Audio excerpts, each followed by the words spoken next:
تمام ساتھیوں کو میری طرف سے پیار بھرا سلام و آداب۔ جیسا کہ آج ہمارا موضوع آپ نے دیکھ لیا ہے کہ ہمارا آج کا موضوع امانت لکھنوی کا ڈرامہ اندر صبا ہے۔ آج ہم اس ڈرامے کے حوالے سے بات کرتے ہیں کہ اس ڈرامے کا پلاٹ کیا ہے، کردار کیا ہے، مکالمے کیسے ہیں، اس حوالے سے ہم بات کرتے ہیں۔ تو چلیے شروع کرتے ہیں، لیکن سب سے پہلے ہم امانت لکھنوی کے بارے میں تھوڑا سا جان لیتے ہیں کہ وہ کون تھے۔ امانت لکھنوی کا اصلی نام سید آغا حسن امانت تھا۔ ان کا شمار جو ہے وہ اولین ڈرامہ نگاروں میں ہوتا ہے۔ انہوں نے ہی ڈرامہ اندر صبا لکھا ہے اور یہی ڈرامہ ہے جو انہیں حیات و جاوید رکھتا ہے۔ ان کے اس ڈرامے کو جو مقبولیت حاصل ہوئی وہ اس صنف کے ترقی کر جانے کے بعد بھی اور کسی اور کا مقدر نہ بن سکی۔ اس کی وجہ سے صنف ڈرامہ عوام میں مقبولیت حاصل کر گئی۔ ڈرامہ لکھنے، پیش کرنے اور دیکھنے کا شوق لوگوں میں انتہا کو پہنچ گیا۔ دیکھتے ہی دیکھتے سینکڑوں منڈلیاں وجود میں آ گئیں اور اس طرز پر ڈرامے لکھے گئے۔ امانت لکھنوی کی پیدائش 1231 ہجری میں ہوئی۔ انہوں نے ابتدائی تعلیم وہیں حاصل کی۔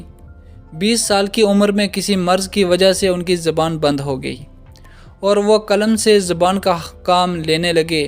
امانت نے کئی اشعار میں اپنی اس بات کو بھی بیان کیا ہے۔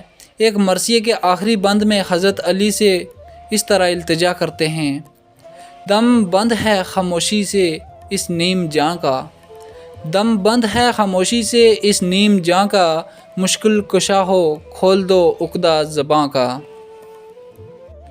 امانت لکھنوی نے صرف 44 سال کی عمر پائی اور آخرکار 1275 ہجری میں لکھنؤ میں ان کا انتقال ہو گیا۔ آئیے اب ہم ان کے ڈرامے کے حوالے سے بات کرتے ہیں جو انہوں نے اپنی زندگی میں ڈرامہ لکھا، اندر صبا۔ انہوں نے اس ڈرامے کو 1852 عیسوی میں مکمل کیا اور 1854 عیسوی میں اس ڈرامے کو پہلی بار سٹیج کیا گیا۔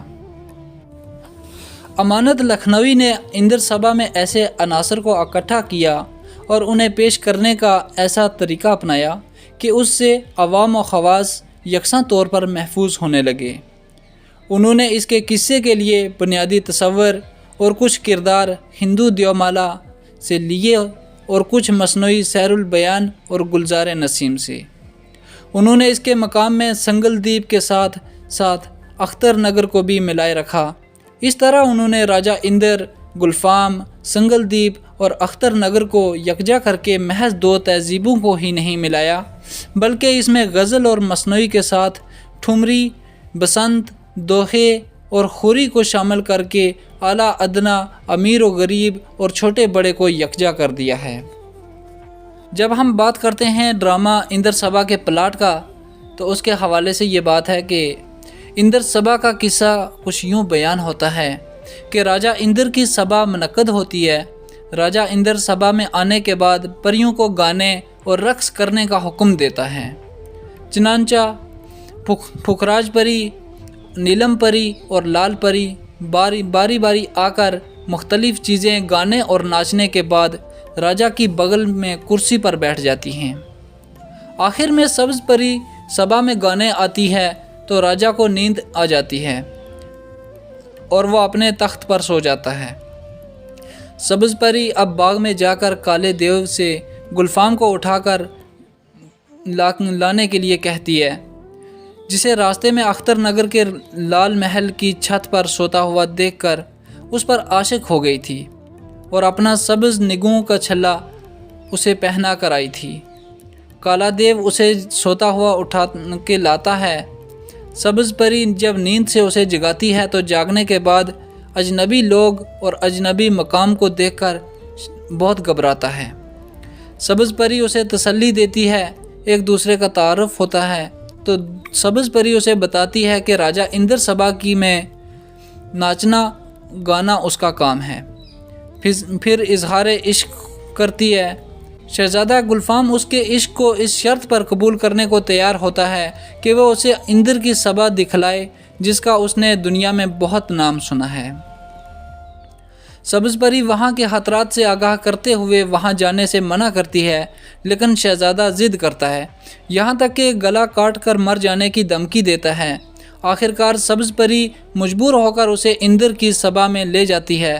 وہاں سبز پری سب کی آنکھ بچا کر اسے پیڑوں کی آڑ میں چھپا دیتی ہے اور خود ناچنے گانے میں مصروف ہو جاتی ہے۔ اتفاقاً دیو گلفام کو پیڑوں کی آڑ میں چھپا ہوا دیکھ لیتا ہے۔ راجا کو خبر کرتا ہے۔ وہ بہت غضبناک ہوتا ہے کیونکہ پرستان میں انسان نہیں آ سکتا۔ ساری حقیقت معلوم کر لینے کے بعد گلفام کو کاف کے اندھے کنویں میں قید کرنے اور سبز پری کو بالوں پر نوچ کر سبا سے نکال دینے کا حکم دیتا ہے۔ سبا سے نکالے جانے کے بعد سبز پری جوگن کا بیس بنا کر گلفام کی تلاش میں ادھر ادھر درد برے گیت گاتی ہوئی بھٹکتی پھرتی ہے۔ کالا دیو راجا اندر کو مطلع کرتا ہے کہ پرستان میں ایک جوگن آئی ہے جو حسن و جمال میں یکتا ہونے کے ساتھ ساتھ گانے میں بھی بے مثال ہے۔ گانوں کا رسیا راجا اندر اسے فوراً سبا میں لانے کا حکم دیتا ہے۔ وہاں راجا کی فرمائش پر وہ گانا سناتی ہے۔ راجا خوش ہو کر اسے گلوریاں دیتا ہے، جسے لینے سے انکار کر کے وہ دوسرا گانا شروع کر دیتی ہے۔ راجا پھر اسے ہار دیتا ہے۔ جوگن اسے بھی نہیں لیتی اور اپنا منہ مانگا انعام چاہتی ہے۔ راجا منہ مانگا انعام دینے کا وعدہ کر لیتا ہے، تب جوگن گلفام کو مانگ لیتی ہے۔ اب راجا پہچانتا ہے کہ یہ تو سبز پری ہے، اپنی غلطی پر پچھتاتا ہے، لیکن وعدہ کر لینے کی وجہ سے گلفام کو سبز پری کے حوالے کرنے کا حکم دیتا ہے۔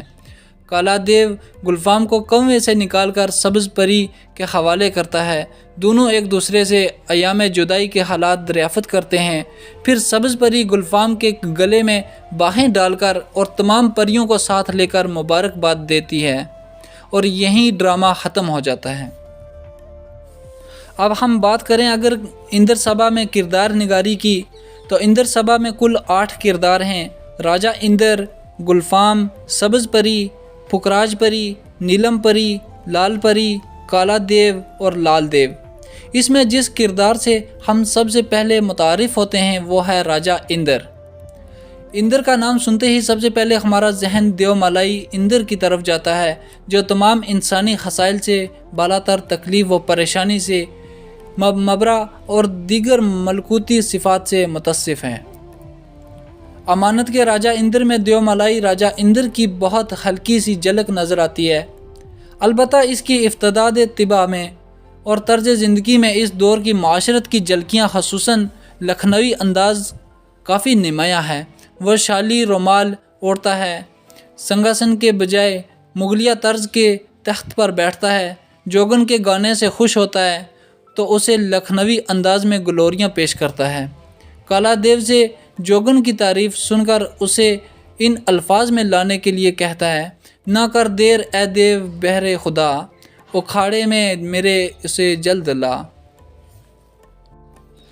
اس ڈرامے کا دوسرا کردار شہزادہ گلفام ہے، جو نہایت وجیح اور حسین ہے، لیکن اس کے حسن میں مردانہ وجاہت کے بجائے کچھ نسوانیت سی پائی جاتی ہے۔ لہٰذا جب سبز پری اسے اظہار عشق کرتی ہے اور دعوت وصل دیتی ہے تو نسوانی انداز میں کہتا ہے، وصل کی تیرے قسم گر میں ہے کھانا مجھ کو، وصل کی تیرے قسم گر میں ہے کھانا مجھ کو، نہ خبردار ابھی ہاتھ لگانا مجھ کو۔ گلفام لکھنؤ کے ماحول کی پیداوار معلوم ہوتا ہے۔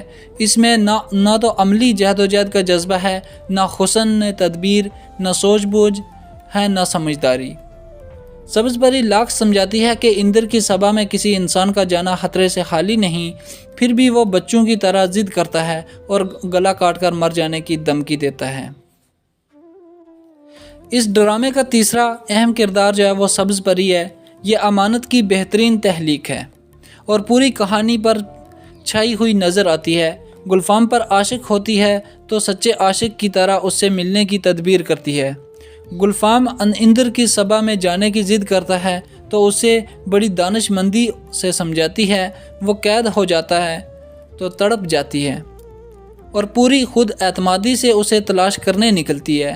راجہ اندر کے دربار سے بالوں پر نوچ کر نکالے جانے اور جوگن بن کر در در کی ٹھوکریں کھانے اور مصیبتیں اٹھانے کے بعد بھی نہ تو اس کے عزم و حوصلے میں کمی آتی ہے اور نہ ہی وفاداری میں۔ آخر کار اپنی دانش مندی اور کمال فن کے ذریعے اپنے محبوب کو حاصل کرنے میں وہ کامیاب ہو جاتی ہے۔ اس ڈرامے میں باقی 3 پریوں کا کردار اہم نہیں ہے، یہ صرف ناچ گانے میں تنوع پیدا کرنے کے لیے ہیں۔ پلاٹ سے ان کا تعلق برائے نام ہے۔ دیو صرف معمولی خدمتگار ہے۔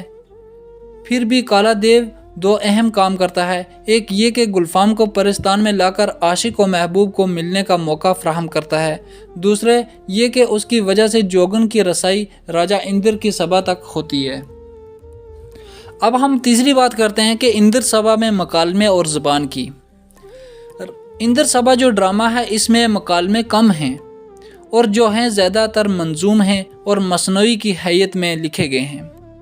اندر سبھا کی غزل نما نظموں اور منظوم مکالموں کی زبان لکھنوی کی ٹکسالی اردو ہے۔ راجہ اندر گلفام پریوں اور دیو سب کے سب فصیح اردو استعمال کرتے ہیں۔ اس میں 2 چوبولے ہیں، ان کی زبان بھی اردو ہے، صرف ان میں 2 لفظ ایسے آئے ہیں جو فصیح اردو کے دائرے سے خارج کیے جاتے ہیں۔ اب ہم بات کرتے ہیں اندر سبھا کی پیشکش کے بارے میں۔